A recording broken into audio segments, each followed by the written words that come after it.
প্রয়াত অভিনেতা Matthew peri যেন আবারও ফিরে এলো নীরবে, তবে এবার ভিন্ন এক প্রেক্ষাপটে। নিলামে উঠছে তার ব্যক্তিগত সংগ্রহ, যেখানে রয়েছে ফ্রেন্ডস সিরিজের দুর্লভ স্ক্রিপ্ট সহ বহু ঐতিহাসিক স্মারক। নিলামটি পরিচালনা করছে হেরিটেজ অকশনস। বিস্তারিত প্রতিবেদনে। And I was wondering if you'd be interested in battling me in a post-apocalyptic world for control of the galaxy's last remaining energy source.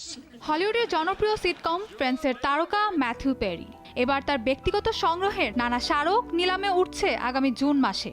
এই আয়োজনটি করা হচ্ছে তার প্রতিষ্ঠিত ম্যাথিউ পেরি ফাউন্ডেশনের সহযোগিতায়, যার লক্ষ্য আসক্তি নিয়ে সামাজিক কলঙ্ক কমানো এবং সচেতনতা বাড়ানো। এই নিলামে থাকছে ফ্রেন্ডস সম্পর্কিত বেশ কিছু মূল্যবান সংগ্রহ। এর মধ্যে রয়েছে 26টি স্ক্রিপ্ট, যেগুলোর মধ্যে আছে দি one with Ross's tan, the one where Joey speaks French এবং 2 পর্বের finale the last one. But more important, because of rent control, it was a friggin' steal. এছাড়াও রয়েছে Jennifer Aniston, Courteney Cox, Lisa Kudrow, Matt ও ডেভিডের স্বাক্ষর করা স্ক্রিপ্টও, যেটা সরবরাহ করেছে ওয়ার্নার ব্রোস। পাশাপাশি থাকছে the one with the last supper নামে একটি ফটো অ্যালবাম এবং মনিকার অ্যাপার্টমেন্টের বিখ্যাত হলুদ পিপহোল ফ্রেমের প্রতিরূপ। আরও নিলামে উঠছে 1995 সালে অর্জিত স্ক্রিন অ্যাক্টরস গিল্ড অ্যাওয়ার্ড, যেটি কমেডি সিরিজের সেরা এনসেম্বল পারফরমেন্সের জন্য পেয়েছিলেন ম্যাথিউ।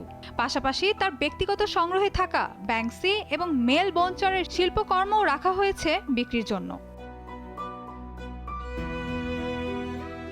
নিলাম থেকে প্রাপ্ত অর্থ ব্যয় করা হবে মাদক মুক্তি সহায়তা ও পুনর্বাসন কার্যক্রমে। এর মধ্যে রয়েছে ম্যাসাচুসেটস জেনারেল হসপিটালে Matthew Perry Foundation fellowship in addiction medicine. পাশাপাশি সহায়তা দেওয়া হবে বিভিন্ন স্থানীয় সংগঠনকেও। দীর্ঘদিন আসক্তির সঙ্গে লড়াই করেছেন ম্যাথিউ পেরি এবং 2023 সালের 28শে অক্টোবর অতিরিক্ত কেটামিন ব্যবহারের কারণে মৃত্যুবরণ করেন এই তারকা। নিলামটি আয়োজন করছে হেরিটেজ অকশনস। মূল নিলাম অনুষ্ঠিত হবে আগামী 5ই জুন, যার আগেই অনলাইন বিড করার সুযোগ চালু হয়েছে।